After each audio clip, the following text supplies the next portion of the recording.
Oh, hello there. Today we talk about designer fragrance for women, only new fragrances that I'm gonna review for you.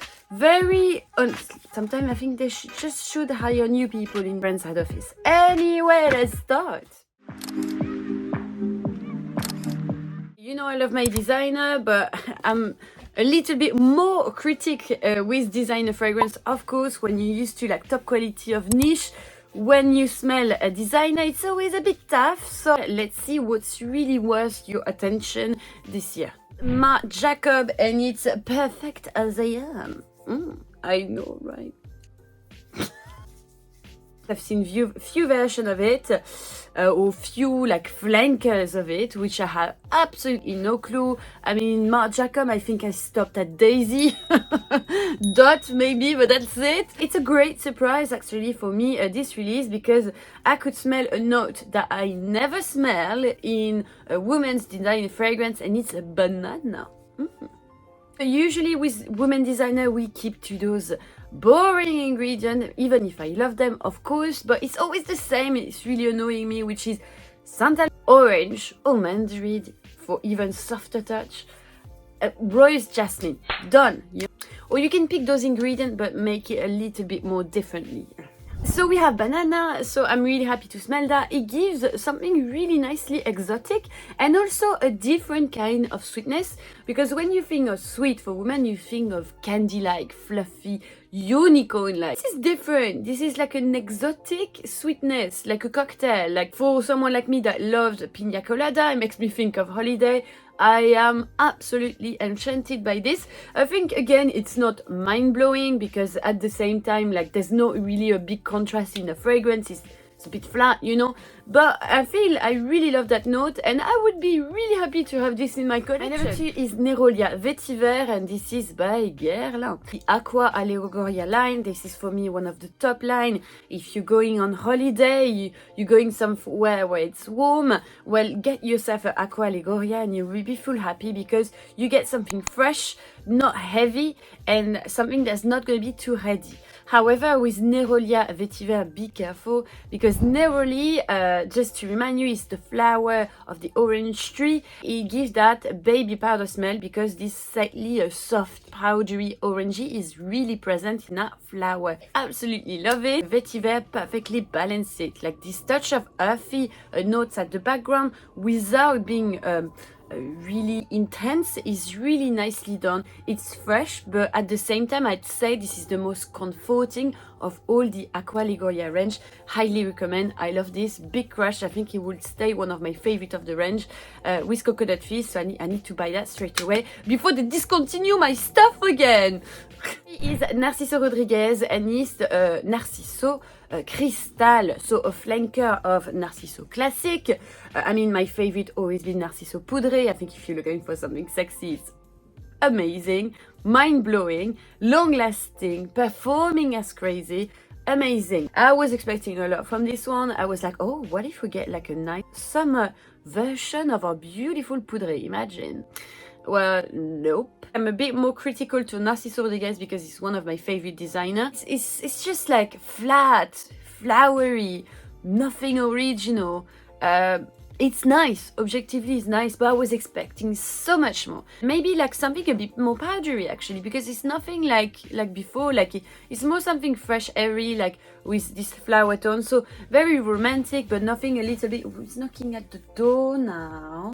I'm not opening. Disappointment was real. Next one is Gucci Guilty Intense. So I'm gonna be frankly honest with you. Gucci for me always been a no-show, no in terms of fragrances, except the Alchemist Garden range. That is for me amazing. For their classic line, the one that you can find in designer department store, no. This is something for someone that wants something a little bit sexy. You're putting it all out. I am so excited. The dress with the décolleté is not something elegant at all, because like it's pushing the ingredient very deep, very far, like sweet, round, ambery. And the thing is, like, the way it is done, for me, the way I smell the sexy tone and the ingredient is not super qualitative. Like, sorry, but I can smell when there's some quality. Like, for me, like, it's just like You know those kind of fragrance for men that are beast mode? Well, I feel this is the same vibe for me here. So, yeah, not my stuff. Next one is Armani Si Passione Éclat. Again, we're going to something that I'm not really attached in terms of a designer fragrance for women. You're gonna think I'm so negative. Armani Si for me is always been like a bit too much. La Vie est Belle, for example, like you know when someone smells this fragrance with this cassis note, you recognize it. The fruity note is really opulent. Si Passionné, I liked it, but I didn't really find it something special again. Si Passionné Éclat, I have to say, I like it. For someone that is looking for something sensual, but at the same time a little bit more airy, like more fresh. You want the sexy, but you know it's gonna be hot outside, so you don't want to melt. I'm not talking too much about ingredient with designer. Is that for me you can't really talk much about ingredient, because like the thing with designer is they're lacking of contrast, which is normal, because to make a popular fragrance you can't like really focus, put the same amount of quality, otherwise it won't be the same price anyway. So it's totally normal, but it's really watered down to me, so there's really no point. I can talk to you about the main thing. So you still have that very fruity tone, red fruit tone, but water down a little bit and get it a bit fresh. So I think that's actually a nice go-to for every day in summer. I wanted to just talk like quickly about this. Like I went to try a Moschino Toy too. So it's horrible. You never smell a fragrance that horrible. Smells like a bubble gum with petrol. No, it's terrible. Like avoid, abort mission. Paris from Chanel. So les eaux de Cologne. You do have Paris Venise, the more sensual one. Paris Deauville, that is for me my favorite because it's more aromatic with basil note. Paris Biarritz, the more citrusy, energetic. And Paris Riviera, that was supposed to be limited edition, that smells like a juicy cocktail that I love. Paris Edinburgh, that is more piney, green, very nice too. Well, thank you, Olivier Paul, you're a genius. I love this creation. I think for a fresh, feminine fragrance, you've got everything you've been looking for. It's like fresh petal of roses, and I'm not talking just about the roses, like it's like fresh petals, you know, like sakura trees. And I love the touch of spicy note that there's inside with pepperish note. You have it worth your money, because for 125 milliliters with those one, you've got a very decent. Next one is Alien Goddess. So this is not gonna satisfy everyone, because Alien, you hate it or you love it. I love it personally. It's super addictive fragrance. Goddess is basically, yeah, you've put pina colada, coconut with Alien. So a nice tropical version. I thought like it was gonna be like a bit more fresh for summer. No, no, it's attacking still. This is like super round, super exotic, but for me like very, very, very sexy again, but nicely done. I think in a way, maybe it's not going to satisfy everyone.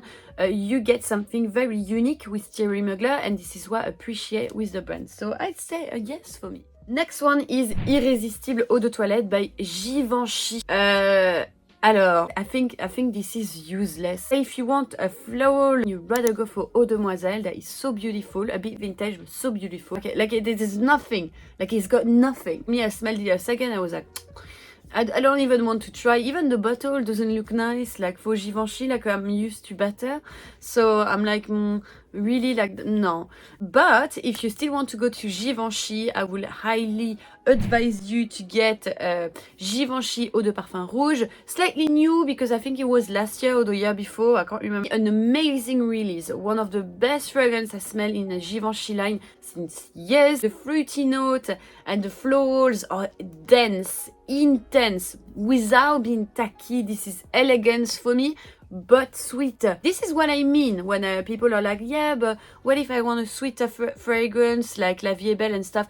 And I'm like criticizing it, and they're like, yeah, but so you don't like sweet fragrance at all? And I'm like, no, like I don't mind a Prada Candy, beautiful, elegant. I don't mind this, and this is not totally sweet. It's like a bit more darker to me. Like it gives that mysterious vamp. Like you look like a vamp with this fragrance. So well, guys, that's done for me. If you want me to review a more newest fragrance, please subscribe to my channel. Ring the little bell. Ring the little bell.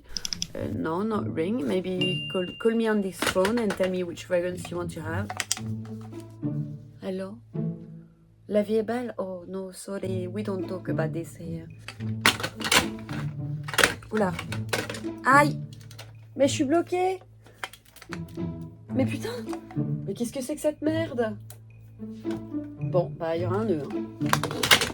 On that note, have a lovely day, bye! Viens, je t'emmène dans mon paradis bleu.